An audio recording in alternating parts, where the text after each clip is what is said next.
Hello friends, स्वागत है आपका मेरे यूट्यूब चैनल में Saurabh Gupta world of science. इस बार हम लोग इलेक्ट्रिसिटी चैप्टर पढ़ेंगे। सो what is electricity? Study of charges in motion is called electricity.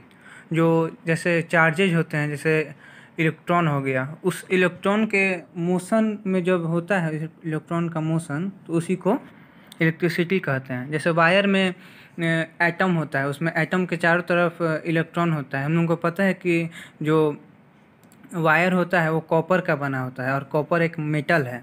और हम लोग जानते हैं कि जो मेटल होते हैं वो इलेक्ट्रॉन डोनर होते हैं, मतलब वो इलेक्ट्रॉन आसानी से अपना दे देते हैं। इसीलिए जब इलेक्ट्रिसिटी उस चार्जेस का जो मोशन होता है एक एटम से दूसरे एटम में, तो उसी को इलेक्ट्रिसिटी कहते हैं। सो इलेक्ट्रिक चार्ज किसको कहते हैं? It is an intrinsic property of matter by virtue of which it can expert electromagnetic force. ये एक इंट्रिंसिक प्रॉपर्टी है मैटर का, जिससे वो एक्सपर्ट हो जाता है एक इलेक्ट्रोमैग्नेटिक फोर्स के लिए। इलेक्ट्रोमैग्नेटिक फोर्स जो मैग्नेटिक इफेक्ट में हम लोग पढ़ेंगे, magnetic effect of electric current में, इसके बाद वाले चैप्टर में। There are two types of electric charge, positive and negative. दो टाइप का चार्ज होता है, पॉजिटिव और निगेटिव। जो electron carry negative charge of 1.6 into 10⁻⁻19 coulomb, और proton carry a positive charge called plus 1.6 into 10⁻+19 coulomb. जो electron होता है वो 1.6 into 10⁻⁻19 coulomb of charge carry करता है, और जो प्रोटॉन है वो plus 1.6 into 10⁻+19 coulomb of charge carry करता है। It's SI unit is coulomb. इसका जो एसआई यूनिट है वो कूलम होता है। It's symbol is Q. जो चार्ज का सिंबल है करंट का, उसको क्यू कहते हैं। इलेक्ट्रिक करंट चार्ज का। It is the measure of rate of flow of charge. जो चार्जेज का रेट ऑफ फ्लो होता है पर यूनिट वॉल्यूम में, पर यूनिट एरिया में, उसको इलेक्ट्रिक करंट कहते हैं। Its symbol is I. Its SI unit is ampere, named after the French scientist Henri Marie Ampere, 1775 to 1836। इसका जो एसआई यूनिट होता है एम्पियर होता है, जो एक फ्रेंच साइंटिस्ट के नाम पे रखा गया है, एनरी मैरी एम्पियर के नाम पर। If an net charge Q flow across the cross section of a conductor in time T, then the current I through the cross section is I equal to Q by T.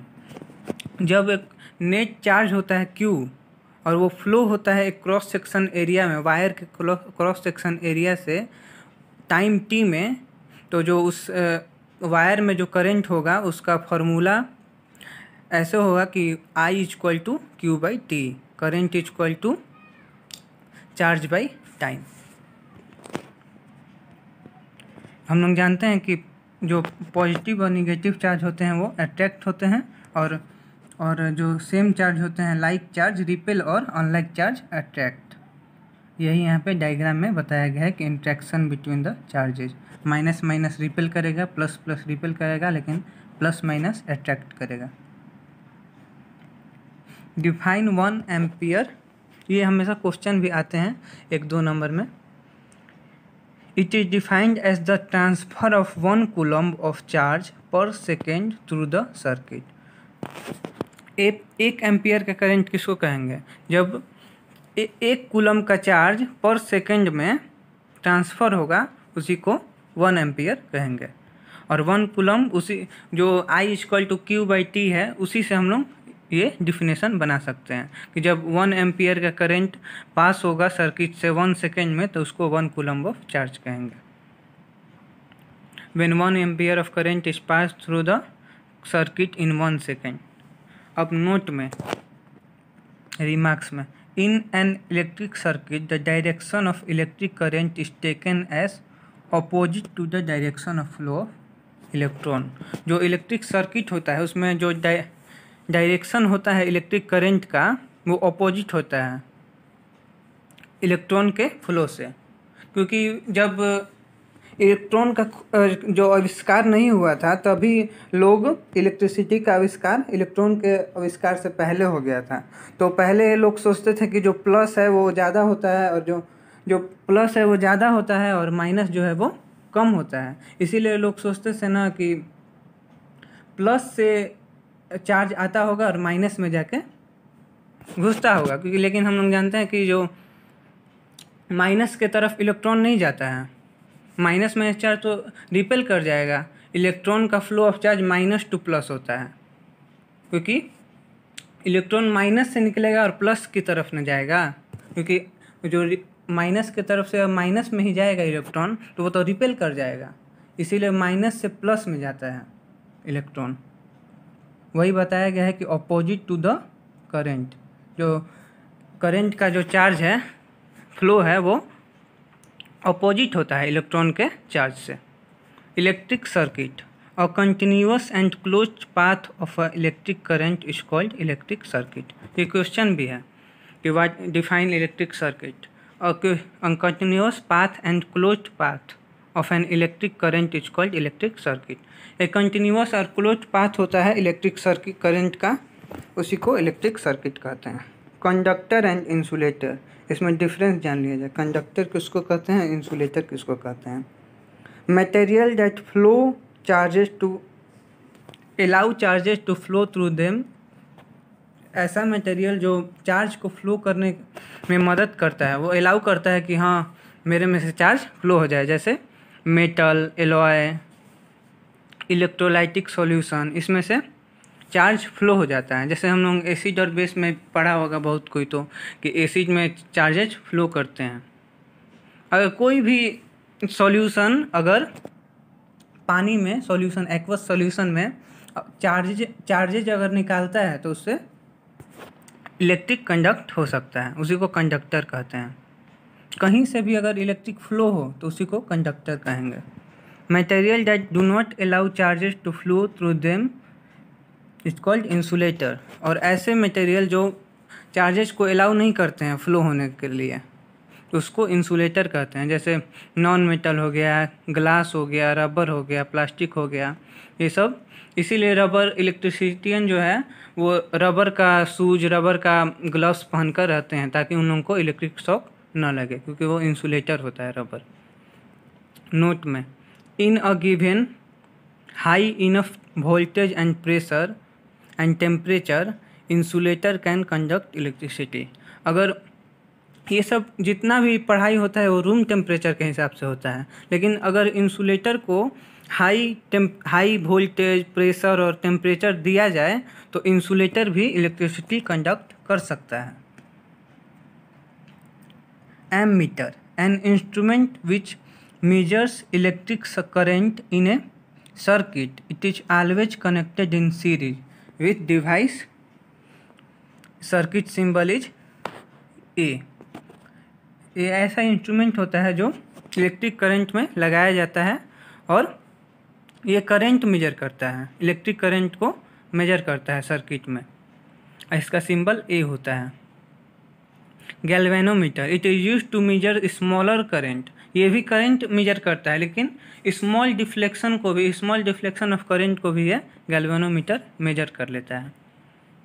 It can measure sensitive current and also show direction of current flowing. और ये इसका ये भी इस्तेमाल होता है कि direction भी बताता है ये करंट का, कि किस डायरेक्शन में करंट फ्लो कर रहा है, और उसी का अपोजिट डायरेक्शन में इलेक्ट्रॉन फ्लो करता है। Circuit symbol is G. It is also connected in series, और ये भी सीरीज में कनेक्ट होता है। Electric potential difference, electric potential difference कैसे कहते हैं? जैसे पोटेंशियल डिफरेंस मतलब एक तरफ एक बाल्टी में पूरा भरा हुआ पानी रखा हुआ है और उससे बीच में एक पाइप जोड़ा गया है, और बगल वाले बाल्टी में आधा पानी रखा गया है। तो जो भरा हुआ बाल्टी है उसमें से आधा में जो भरा हुआ पानी है वहाँ पे फ्लो करेगा, उसी को पोटेंशियल डिफरेंस कहते हैं। जितना डिफरेंस हुआ उसी को पोटेंशियल डिफरेंस कहते हैं। मतलब पोटेंशियल मतलब हम लोग 9th में पढ़ा है कि हाइट होता है, तो हाइट में जितना डिफरेंस होगा किसी भी सब्सटेंस का उसी को पोटेंशियल डिफरेंस कहते हैं। It is the work done per unit charge. Work done per unit charge पे जितना वर्क लगता है पर यूनिट चार्ज पे उसी को पोटेंशियल डिफरेंस कहते हैं। It is it's SI unit is भी नेम्ड आफ्टर अलेक्जेंड्रो वोल्टा, और इसका SI यूनिट भी होता है और अलेक्जेंड्रो वोल्टा के नाम पर दिया गया है। ये इटालियन फिजिसिस्ट हैं। V equal to W/Q, work done per unit charge. तो where V is volt, W is work done and Q is charge. जो V volt metre potential difference का सिंबल होता है V, इसका ऐसा यूनिट वोल्ट होता है। तो इस यही ऊपर वाला जो V इक्वल टू W/Q है, इससे हम लोग 1 वोल्ट डिफाइन कर सकते हैं। व्हेन 1 जूल ऑफ वर्क, क्योंकि वर्क डन का सिंबल जूल होता है, तो 1 joule of work is done in carrying 1 coulomb of charge. अगर एक जूल ऑफ वर्क लगता है 1 कूलम्ब ऑफ चार्ज को कैरी करने में, तो हम लोग कह सकते हैं कि 1 वोल्ट पोटेंशियल डिफरेंस है। Then the potential difference is called 1 volt. Voltmeter, the potential difference is measured by means of instrument called voltmeter. जो पोटेंशियल डिफरेंस है सर्किट का, इलेक्ट्रिक सर्किट का, उसका मेजर करने के लिए वोल्ट मीटर का इस्तेमाल होता है। It always connected in parallel in electric circuit, और ये इलेक्ट्रिक सर्किट के पैरेलल में कनेक्ट होता है। ये सब हम आगे जानेंगे क्यों पैरेलल में। सो सर्किट डायग्राम और systematic diagram which show the component and interaction of the circuit using standardized symbolic representation is called circuit diagram. ये सर्किट डायग्राम मतलब एक सिस्टमेटिक डायग्राम होता है जो स्टैंडर्ड होता है। स्टैंडर्ड मतलब पूरे कहीं भी जाइएगा तो उसका यही मतलब होता है। जैसे यहाँ पे है सर्किट डायग्राम इलेक्ट्रिक सेल का, तो इलेक्ट्रिक सेल में एक ऐसे होता है और एक छोटा सा होता है। तो छोटा सा वाला जो है वो माइनस का होता है और बड़ा जो है वो प्लस का होता है। ऐसे ही जब combination of cell is called battery, जो कॉम्बिनेशन ऑफ सेल होता है उसी को बैटरी कहते हैं। ये एक सेल है, इसमें बहुत सारा फिर सेल जोड़ दिया जाए तो उसको बैटरी कहते हैं। ऐसे बहुत सारा सेल जोड़ दिया जाए तो उसको बैटरी कहते हैं। और जो बड़ा वाला जहाँ साइन है वहाँ प्लस हो जाता है, जहाँ छोटा साइन है वहाँ पे माइनस हो जाता है। अब प्लग की होता है एक, तो मतलब ओपन प्लग की होगा तो यहाँ पे सिर्फ ऐसे हो जाएगा, और जब क्लोज होगा तो बीच में सिर्फ बिंदु डाल दिया जाएगा, उसको क्लोज कह दिया जाएगा। ओपन प्लग की, क्लोज प्लग की। अब फिर वायर ज्वाइंट, ये ऐसे हो जाएगा और ये ऐसे होकर और बीच में बिंदु दे दिया जाता है, उससे पता चलता है कि यहाँ पे वायर ज्वाइंट है। और फिर वायर क्रॉसिंग विदाउट ज्वाइनिंग, जो वायर है बिना क्रॉस के जाए, जो वायर है वो बिना क्रॉस किए जाए तो ऐसे हो जाता है और फिर ऊपर से पार करने का दिखाया जाता है। और जो बल्ब है उसको ऐसे कर दिया जाता है, और ऐसे भी जो बल्ब है उसको बनाया जा सकता है ऐसे। और फिर इलेक्ट्रिक रेजिस्टेंस है, ऐसे ऐसे कर दिया जाए तो उसको रेजिस्टेंस कहा जाता है। और वेरिएबल रेजिस्टेंस में सिर्फ एक तो एरो खींच दिया जाता है वेरिएबल रेजिस्टेंस में। और ये एम मीटर का साइन है, बीच में ए दे दिया जाता है, उससे एम मीटर का पता चलता है कि यहाँ एम मीटर लगा हुआ है। और वोल्ट मीटर के लिए यहाँ पे प्लस माइनस और ये ऐसे भी बीच में लिख दिया जाता है। और गैल्वेनोमीटर के लिए बीच में जी लिख दिया जाता है। यही सर्किट डायग्राम का सिंबल होता है। सो what is cell? It is a source of potential difference which is created inside it due to internal chemical reaction. A combination of cell is called a battery.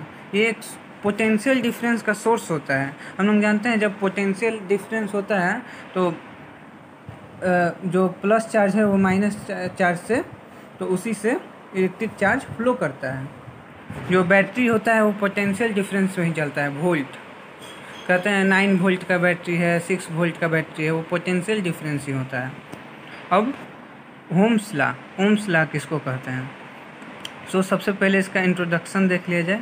In 1827 a German physicist George Simon Ohms 1787 to 1854 इनका मृत्यु काल है, जन्म से मृत्यु का समय है। 1787 में इनका जन्म हुआ था और 1854 में इनकी मृत्यु हुई थी। तो ये 1827 में इन्होंने देखा कि करंट और पोटेंशियल डिफरेंस में कोई कनेक्शन है, तो found out the relationship between the current flowing in a metallic wire and the potential difference across its terminal. The potential difference V across the ends of given potential wire in a electric circuit is directly proportional to current flowing through it, provided its temperature remains the same. This is called Ohm's law. जो potential difference होता है V, वो directly proportional होता है current के। इन्होंने यही relationship देखा, लेकिन गिवन टेम्परेचर पे, अगर टेम्परेचर सेम हो, इसी को हम ओम्स लॉ कहते हैं। यहाँ पे वही बताया गया है कि V is directly proportional to R, और जब V बाई में R होता है तो R कांस्टेंट रहता है, V बाई में I रहता है तो, और V is equal to IR, यही ओम्स लॉ है। रेजिस्टेंस किसको कहते हैं? It is a property of conductor to resist the flow of charges to it. ये प्रॉपर्टी होता है कंडक्टर का जो रेजिस्ट करता है चार्ज के फ्लो को। इट्स ऐसा यूनिट इज ओम, इसका ऐसा यूनिट ओम होता है, और represented by Greek letter this. ये ग्रीक लेटर होता है ओम्स, इससे रिप्रेजेंट होता है। और जब ओम्स लॉ से ही हम लोग आर का पता लगा सकते हैं कि R equal to V by में E। अगर V इक्वल टू IR तो R equal to V by में I। सो इसी से हम लोग 1 ओम डिफाइन कर सकते हैं। If the potential difference across the 2 ends of a conductor is 1 volt and the current through it is 1 ampere, then the resistance R of the conductor is 1 ohm. V equal to IR। अगर current 1 ampere का हो और resistance 1 ओम का हो तो हम लोग कह सकते हैं कि 1 ओम का रेजिस्टेंस है। Variable resistance, a component used to regulate current without changing the voltage source is called variable resistance. एक ऐसा कंपोनेंट जो बिना वोल्टेज को चेंज किए रेजिस्टेंस को रेगुलेट करता है, करंट को रेगुलेट करता है, रेजिस्टेंस बढ़ाकर रेजिस्टेंस घटाकर करंट को रेगुलेट करता है, उसी को वेरिएबल रेजिस्टेंस कहते हैं। A device called rheostat is often used to change the resistance in a circuit. और एक रियोस्टेट हम लोग ने सर्किट डायग्राम में देखा था कि रियोस्टेट होता है जो सर्किट को चेंज करने में मदद करता है, वेरिएबल रेजिस्टेंस करंट में चेंज करने में मदद करता है। सो what is good conductor? A component of A given size that offers A low resistance is called good conductor. एक ऐसा कंपोनेंट ऑफ सब्सटेंस जो चार्ज को फ्लो करने में मदद करे, बहुत लो रेजिस्टेंस का हो, उसको गुड कंडक्टर कहेंगे। So what is resistor? A conductor having some applicable resistance is called resistor. एक ऐसा कंपोनेंट जिसका सम एप्लीकेबल रेजिस्टेंस हो, किसी सब्सटेंस का रेजिस्टेंस होता है, अपना कोई भी मेटल का अपना रेजिस्टेंस होता है, उसी को रेजिस्टर कहते हैं। Poor conductor, a component of identical size that offers a higher resistance is called a poor conductor. और जो हायर रेजिस्टेंस प्रोवाइड करता है कंपोनेंट, उसको पुअर कंडक्टर कहते हैं। इंसुलेटर किसको कहते हैं? A component of same size offers even higher resistance, highest resistance जो प्रोवाइड करता है उसको इंसुलेटर कहते हैं। उसमें से करंट पास ही ना हो, उसी को इंसुलेटर कहते हैं, जैसे वुड हो गया, और जो कुकर के ढक्कन पे, कुकर के जो हैंडल है उस पर आता है नॉन स्टिक, उससे हीट भी नहीं होता है और इलेक्ट्रिसिटी भी कंडक्ट नहीं होता है, वो सब इंसुलेटर होते हैं। Factor on which resistance of a conductor depends. Resistance of a uniform metallic conductor is directly proportional to length of the conductor. जो रेजिस्टेंस है वो डायरेक्टली प्रोपोर्शनल होता है लेंथ के, और directly proportional to nature of the conductor, उसके nature पे भी डायरेक्टली प्रोपोर्शनल होता है कि वो क्या है, सिल्वर है, गोल्ड है, आयरन है, क्या है, नेचर पे भी डिपेंड करता है। Directly proportional to temperature of conductor, और उसका कितना टेम्परेचर है, ये सब पे भी रेजिस्टेंस डायरेक्टली प्रोपोर्शनल होता है। और इन्वर्सली प्रोपोर्शनल रेजिस्टेंस जो है इन्वर्सली प्रोपोर्शनल होता है एरिया ऑफ क्रॉस सेक्शन पे। एरिया ऑफ क्रॉस सेक्शन पे इन्वर्सली प्रोपोर्शनल होता है। सो वही वहाँ पे दिया हुआ है कि resistance is directly proportional to length और एरिया ऑफ क्रॉस सेक्शन। तो अगर हम ये दोनों इक्वेशन को कंबाइन कर दें, on combining both equation we find R is directly proportional to L/A। R जो है वो डायरेक्टली प्रोपोर्शनल है लेंथ ऑफ कंडक्टर बाई में area of cross section. So जब यहाँ पे प्रोपोर्शनैलिटी का चिन्ह जब हटेगा तो यहाँ पे एक तो कांस्टेंट आएगा, इस कांस्टेंट को हम लोग रो कहते हैं। इस कांस्टेंट का नाम रो है। Here rho is the constant of proportionality and it's called electrical resistivity of the material of conductor. और ये जो रो है वो मटेरियल का रेजिस्टिविटी बताता है, electrical resistivity. What is resistivity? The electrical resistance offered by a substance of a unit length and unit cross section area is called resistivity. एक ऐसा इलेक्ट्रिकल रेजिस्टेंस होता है जो सब्सटेंस ऐसा होता है जो यूनिफॉर्म लेंथ का हो और यूनिफॉर्म उसका क्रॉस सेक्शन हो, और अलग अलग सब्सटेंस लिया जाए और अलग अलग सब्सटेंस का अलग अलग रेजिस्टिविटी होता है, मतलब वो अलग अलग इलेक्ट्रिकल रेजिस्टेंस प्रोवाइड करता है। जैसे सिल्वर बेस्ट कंडक्टर होता है, मतलब सबसे लो उसका रेजिस्टेंस होता है सिल्वर का। It's SI unit is whom पर मीटर।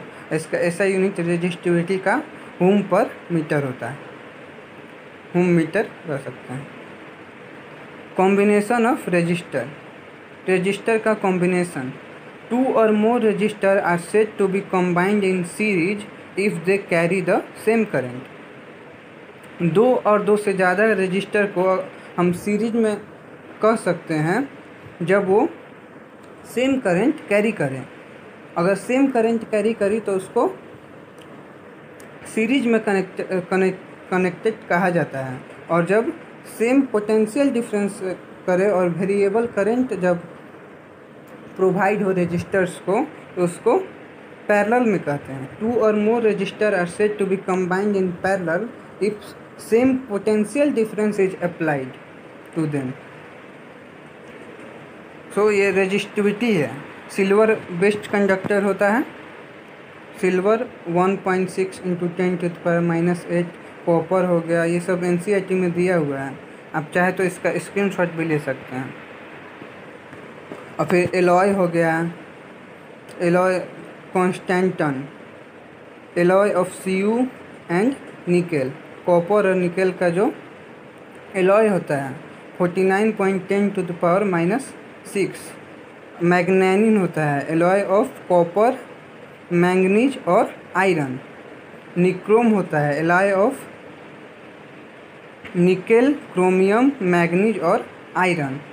और ये सब इंसुलेटर होते हैं। मैंने पहले भी एग्जांपल दिया वुड का, ऐसे ग्लास इंसुलेटर है, हार्ड रबर इंसुलेटर है, इबोनाइट, डायमंड, ड्राई पेपर, ये सब इंसुलेटर हैं। Electrical resistivity of some substance at 20 degree Celsius, ये सब 20 डिग्री सेल्सियस पे ही मैंने पहले भी बताया बहुत बार कि ये सब कुछ भी जो एक्सपेरिमेंट होता है वो रूम टेम्परेचर पे ही लिखा जाता है। अब रजिस्टर इन सीरीज, रजिस्टर का सीरीज में कैसे कनेक्ट होता है उसका फॉर्मूला आता है आर एस, मतलब R in series is R1 plus R2 plus R3। So the potential difference V is equal to sum of potential difference V1 V2 and V3। जो पोटेंशियल डिफरेंस है वो equal है, जो V है जो जिस battery से कनेक्टेड है वो सर्किट वो इक्वल है। यहाँ पे ये डायग्राम है, तो यहाँ पे जो पोटेंशियल डिफरेंस ये है, ये जो V है वो इन सभी के कॉम्बाइन रजिस्टर के इक्वल है। यही वहाँ पे लिखा हुआ है कि the potential difference V is equal to sum of potential difference V1 plus V2 and V3। V is equal to V1 plus V2 plus V3, क्योंकि ये सब इसी बैटरी में से आया है, ये सब इसी बैटरी में से ना इसका पोटेंशियल डिफरेंस आया है। क्योंकि रजिस्टर जो अलग अलग रजिस्टर है तो उसका अलग अलग रजिस्टिविटी होगा, इसीलिए यहाँ पे लिखा हुआ है। करंट सेम है लेकिन पोटेंशियल डिफरेंस अलग अलग है। Let the I be the current through the circuit, जो करंट फ्लो हो रहा है उसको आई कहा जाए, और the current through the each resistor is also I. और जो हम लोग जानते हैं कि सीरीज में जब कनेक्ट होता है तो उसका करंट सेम होता है, पोटेंशियल डिफरेंस अलग अलग होता है। So it is possible to replace the 3 register joined in the series by equivalent register of resistance R. और ये पॉसिबल है कि तीनों रजिस्टर को हटाकर एक इक्विवेलेंट रजिस्टर उन सब के सेम में एक इक्विवेलेंट रजिस्टर लगा दिया जाए। तो 5 ठो पतला दुबला आदमी को लगाए बिना एक मोटे तगड़े आदमी को लगा दिया जाए, वही कहा जा रहा है यहाँ पे एग्जाम्पल में। So it is possible to replace the registers R1 R2 R3 joined in series by equivalent single resistor R such that potential difference V and current through I to the circuit remains same। और जो potential difference V है और current I है वो same हो, तो Ohm's law से हो सकता है V is equal to IR। On applying Ohm's law to 3 register separately, अगर हम लोग सेपरेटली तीनों रजिस्टर पर ओम्स लॉ लगाएं तो V1 is equal to IR1, V2 is equal to IR2 और V3 is equal to IR3। और हम लोग इक्वेशन 1 जो है यहाँ पे इससे देख सकते हैं कि V is equal to V1 plus V2 plus V3, और यहाँ पे देख रहे हैं V1 is equal to IR1, V2 is equal to IR2 और V3 is equal to IR3। So from equation 1 V is equal to V1 plus V2 plus V3। और यही सब जो है यहाँ पे V1 का मान यहाँ पे रख देना है, V2 का मान रख देना है और V3 का मान रख देना है। So IR V is equal to IR हमने देखा, तो V is equal to IR is equal to V1 का मान IR1, V2 का मान IR2 और V3 का मान IR3। और इसको अब हम लोगों ने 9th में पढ़ा है मैथ में, इसको अब कॉमन ले लिया जाएगा और कटा दिया जाएगा। और जब I कॉमन लिया जाएगा तो I कट जाएगा, और R टोटल जो रेजिस्टेंस है R in series equal to R1 plus R2 plus R3। Hence when several resistance are joined in series, the resistance of combination RS is equal to sum of their individual resistance। और जो RS total resistance है वो तीनों के resistance के equal होगा, यही यहाँ पे बताया गया है। So resistance in parallel, parallel resistance का डिराइवेशन होगा फार्मूला का 1 बाई में RP, मतलब resistance in parallel is equal to 1 by में R1 प्लस 1 बाई में R2 प्लस 1 बाई में R3। The total current I is equal to sum of separate current through each branch of the combination. और हम लोग जानते हैं कि parallel में जो करेंट होता है वो डिफरेंट होता है और वोल्टेज जो है वो सेम होता है।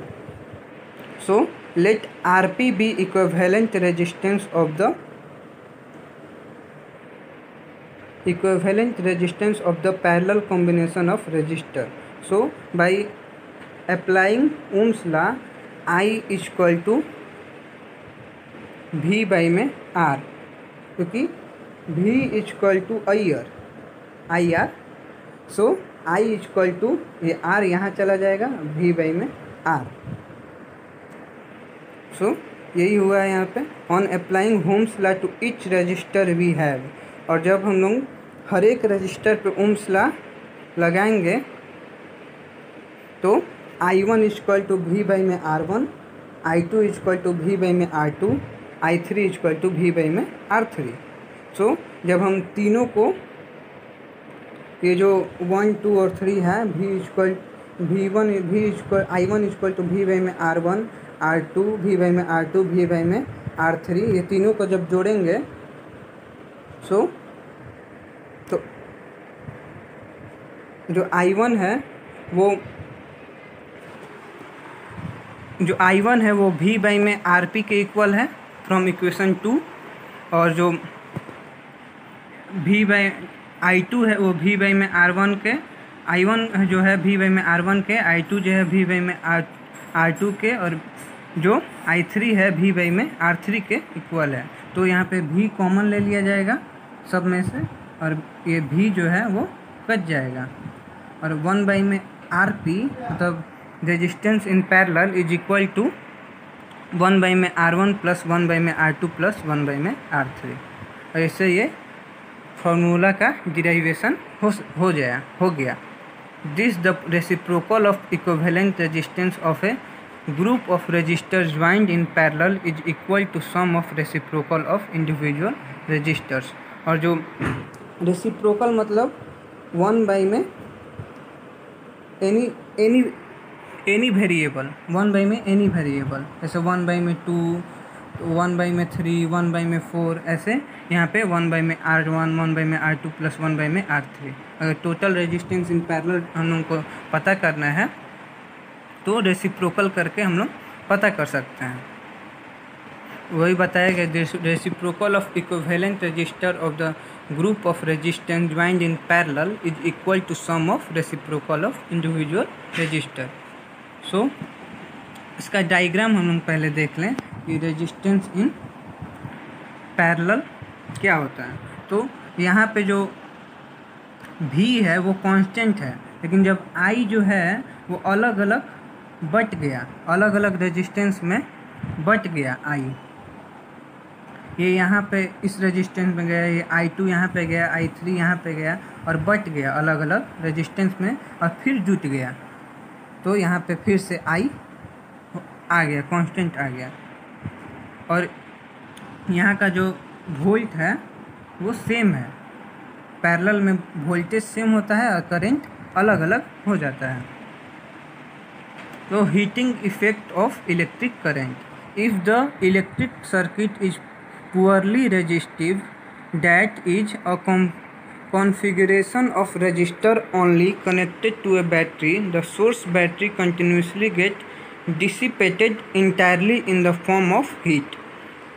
अब अगर इलेक्ट्रिक सर्किट में पुअरली रेजिस्टिव हो, मतलब बहुत ज़्यादा रेजिस्टेंस का उसमें वायर लगाया गया हो, जैसे इंसुलेटर ही लगा दिया जाए, चाहे एलॉय लगा दिया जाए, उन लोगों का रेजिस्टेंस बहुत ज़्यादा होता है, तो वो जो इलेक्ट्रिकल एनर्जी है, जो करंट जिसमें से पास हो रहा है, तो वो इलेक्ट्रिकल एनर्जी, हम लोग जानते हैं कि energy is neither created nor destroyed.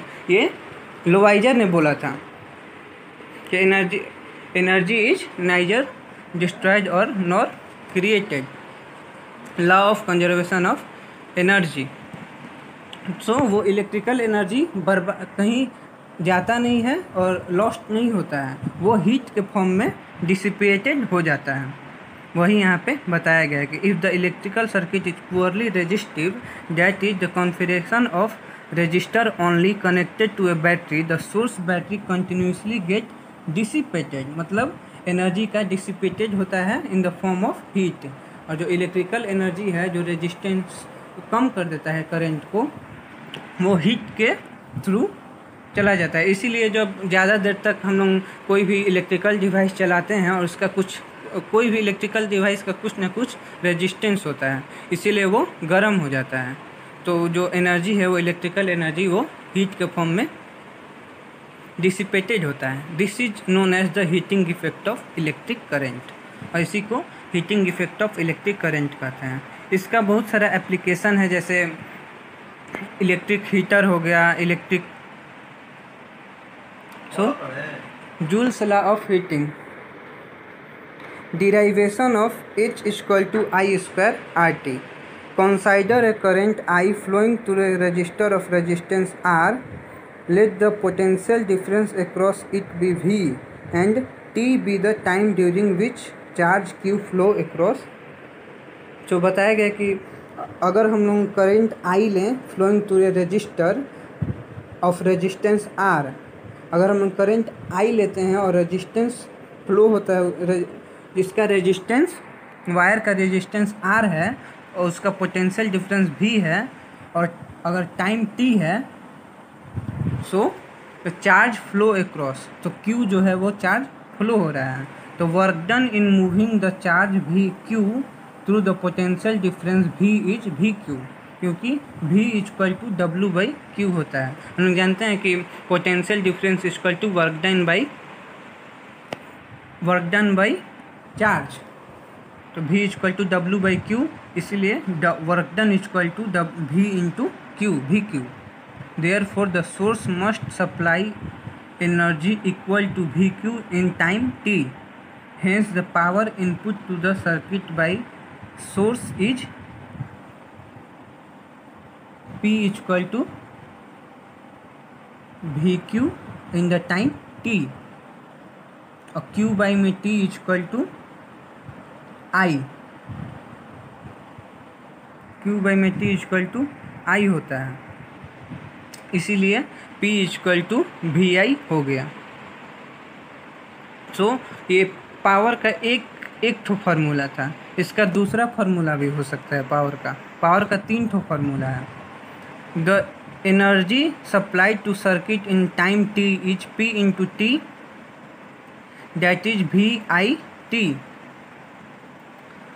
This energy is gets dissipated in power into time होता है। जो इलेक्ट्रिक सप्लाइड हुआ वो जितना पावर में हुआ और उतना टाइम जिसको लगा उसको कहते हैं। So that is VIT. This energy is gets dissipated in the resistor as heat, और जो ये एनर्जी है वो हीट के फॉर्म में डिसिपेटेड होता है, मतलब बदलता है एनर्जी का फॉर्म एक फॉर्म से दूसरे फॉर्म में।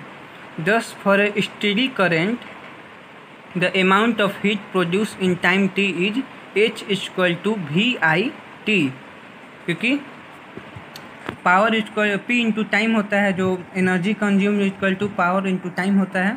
सो एनर्जी जो है वो हीट के फॉर्म में कंज्यूम्ड हो रहा है, इसीलिए H इक्वल टू VI जो पावर का होता है, P इक्वल टू VI और पावर इंटू टाइम। इसी से ये हीटिंग इफेक्ट का एक फार्मूला निकल गया। On applying Ohm's law in equation 1, अगर हम लोग इक्वेशन 1 में ओम्स लगाया जाए, सो H इक्वल टू IR और V इक्वल टू IR होता है, तो V इक्वल टू IR, तो V के जगह पे IR लगा दिया गया और I के जगह पे IT लगा दिया गया यहाँ पे इक्वेशन सेकेंड में। So H equal to I square, I में I से देखिए पहले H आया, H equal to V equal to IR होता है, इसीलिए V इक्वल टू V के जगह पे IR लिख दिया गया, और जो H इक्वल टू VIT था तो IT को ऐसे ही छोड़ दिया गया, तो V इक्वल टू IR और IT, तो I में I से गुण जो मल्टीप्लाई हुआ तो I स्क्वायर हो गया और RT हो गया, तो इसी से V square I square RT Joule's law of heating, इसको जूल्स लॉ ऑफ हीटिंग भी कहते हैं। तो heat generated in a conductor is directly proportional to square of current, जो हीट जनरेट होता है कंडक्टर में वो डायरेक्टली प्रोपोर्शनल होता है square of current I square और रेजिस्टेंस आर और time for which current flow through the register.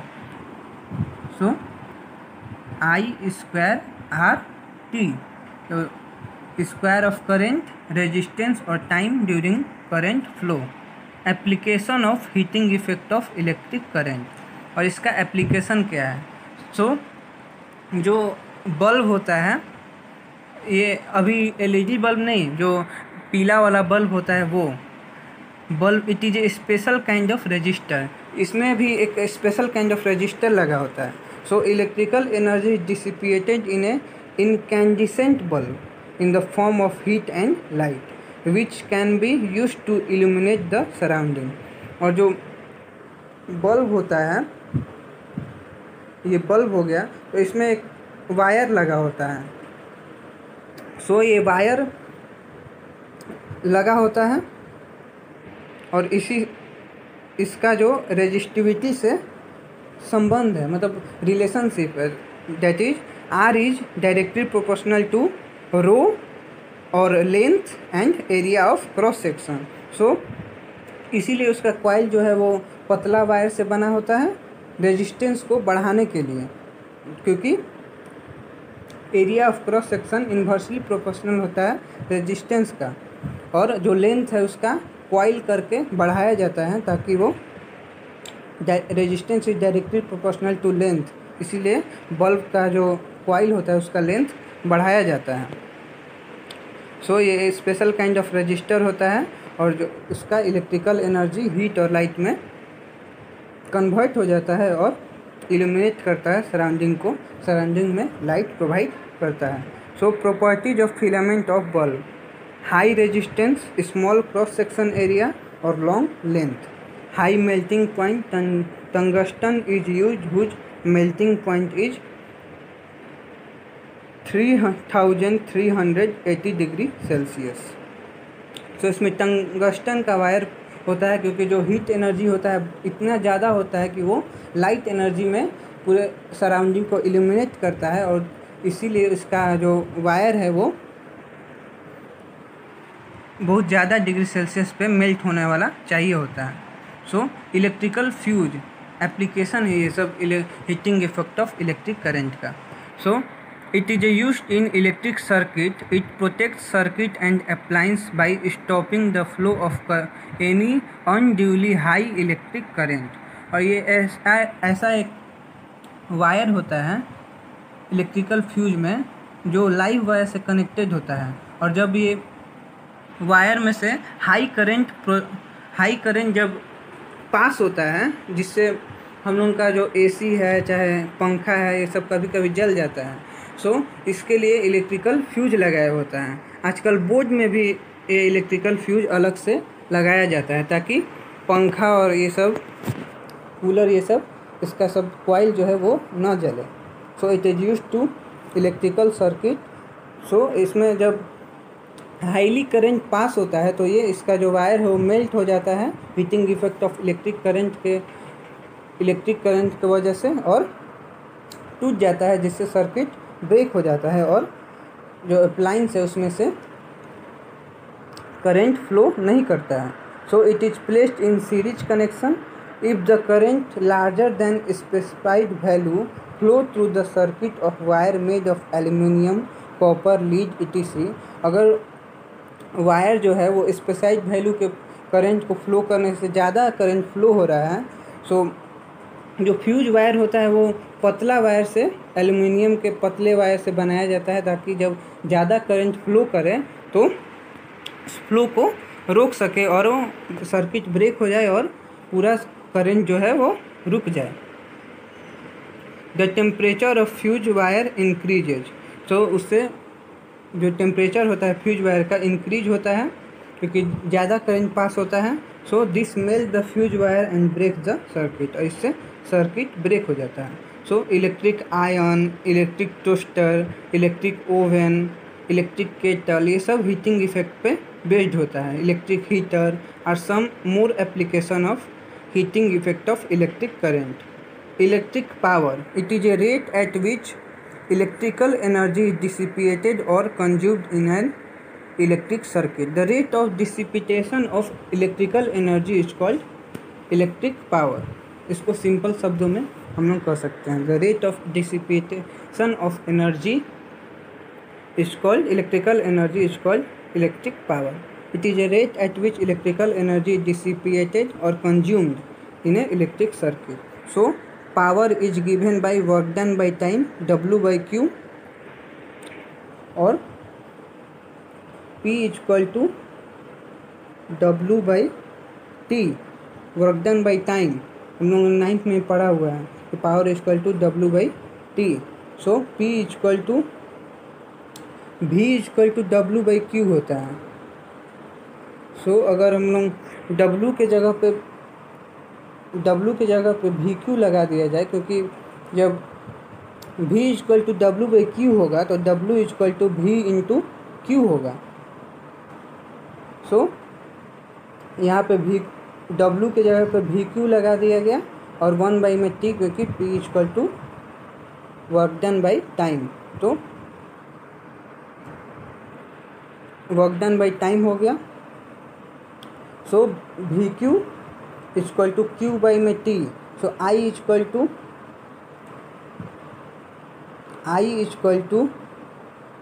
Q by में T होता है। तो ये Q बाई में T जो है वो उसके जगह पे I लगा दिया गया उसी से। तो जो ये Q बाई में T जो है उसके जगह पे I लगा दिया गया और P is equal to VI हो गया, क्योंकि P is equal to VI हो गया, जहाँ पे Q बाई में T is equal to I होता है। तो potential difference into current P is equal to. So since work done is equal to power into time होता है। Work done is equal to power into time होता है। अगर power का P is equal to VI है तो P की जगह पे VI लिख सकते हैं, और work done is equal to power into time होता है तो VI इंटू T वहीं पे लिखा गया है, since W is equal to VIT, और W is also equal to I square RT, Joule's law of heating, क्योंकि जो वो हीट वहाँ पर डिसिपिएटेड हो रहा है जूल्स लॉ ऑफ हीटिंग में, वो वर्क डन ही है। सो ओम्स लॉ के according V is equal to IR। So I is equal to V by में R। So I square is equal to V by में R का square into R। V by में R का square हो जाएगा क्योंकि I square है, और V is equal to IR होता है। तो R ये इधर चल गया तो R ये यहाँ पे आ गया, तो I is equal to V by में R, तो I square is equal to V by में R का square into R into T हो गया। तो जब R स्क्वायर हुआ तो R इंटू R होता है, R स्क्वायर मतलब R इंटू R, तो एक ठो R कट गया तो V स्क्वायर T बाई में R, ये फार्मूला निकल गया, क्योंकि I square is equal to V by में R का स्क्वायर, तो एक ठो ऊपर में R था और दो ठो नीचे में R है, तो एक ठो R कट गया और नीचे में एक ठो R बच गया, और V स्क्वायर T बाई में R, एक और फार्मूला निकल गया W का, वर्क डन का। So on putting the value of W in equation 1, अगर इक्वेशन 1 में हम लोग W का जो ये निकला है V स्क्वायर T बाई में R अगर पुट किया जाए तो power is equal to work done by time होता है, तो work done is equal to V square T by में R हो गया, तो ये इंटू टाइम है तो 1 बाई में T, तो T से T कैंसिल हो गया, और power is equal to V square by में R। एक और फार्मूला पावर का निकल गया, एक power is equal to VI और एक और पावर का फार्मूला हो गया V स्क्वायर R। अब also W is equal to I square RT, हम लोग जानते हैं Joule's law of heating, W is equal to I square RT। So P is equal to W by T होता है work done by time, so I square R T, तो T से T cancel हो गया, क्योंकि P equal to W by time होता है, so W equal to I square R T, तो आई स्क्वायर आर टी बाई में टी, तो टी से टी कैंसिल हो गया और आई स्क्वायर आर पी का फार्मूला निकल गया। सो पी का 3 ठो फार्मूला हम लोगों को मिल गया, वी आई स्क्वायर आर और वी बाई में आर, वी स्क्वायर बाई में आर, ये 3 ठो फार्मूला पी का निकल गया। It's SI unit is what, और जो पावर का एसआई यूनिट है वो वाट है। तो इसी फार्मूला से हम लोग 1 वाट डिफाइन कर सकते हैं। ये तीनों में से कोई भी फार्मूला हम लोग लगा सकते हैं। सो it is the power consumed by a device that carry 1 ampere of current when operated at A potential difference of 1 volt. तो ये P इक्वल टू वी आई का फार्मूला मैंने लगा के 1 वाट को डिफाइन किया है। जब करेंट 1 एम्पियर का हो और वोल्टेज जो है 1 वोल्ट का हो तो पावर हो जाएगा 1 वाट का।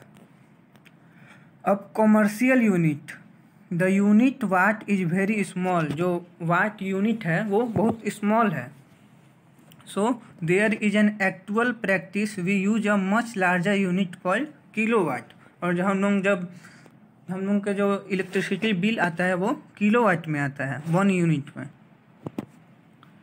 Since electrical energy is product of power into time, जो इलेक्ट्रिकल एनर्जी है वो पावर इनटू टाइम होता है, work done is equal to power into time. The unit of electrical energy is therefore kilowatt hour. So जो electrical energy का unit होता है वो किलोवाट आवर होता है। So 1 kilowatt hour is defines as a amount of energy consumed on when 1 kilowatt of power is used in 1 hour। जब 1 kilowatt power 1 our में consumed होता है तो उसको कहा जाता है कि 1 किलोवाट आवर यूज हुआ है इलेक्ट्रिकल एनर्जी, और इसी को 1 यूनिट भी कहा जाता है। हम लोगों का घर में जो इलेक्ट्रिकल बिल आता है वो यूनिट में आता है कि कितना यूनिट एक महीना में खर्च हुआ, तो ये यूनिट और कुछ नहीं, वो 1 किलोवाट आवर होता है। 1 घंटा में कितना किलोवाट खर्च हुआ। So 1 kilowatt hour equal to 1 unit, और 1 किलोवाट इक्वल टू किलो और वाट, तो 1000 वाट इंटू और 1 आवर इक्वल टू 3600 सेकेंड्स। सो जब हम लोग इसको मल्टीप्लाई करेंगे तो स्टैंडर्ड फॉर्म में लाएंगे तो 3.6 इंटू 10⁶ वाट सेकेंड हो जाएगा, और इसी को जूल कहते हैं। कोई भी एनर्जी का यूनिट जूल होता है। सो इसी के साथ हम लोग का इलेक्ट्रिसिटी चैप्टर ख़त्म हुआ, और ये सब इंटेक्स क्वेश्चन के लिए आप मेरे कॉन्टैक्ट नंबर पे डिस्क्रिप्शन में दिया हुआ है, उससे आप इसका नोट्स ले सकते हैं।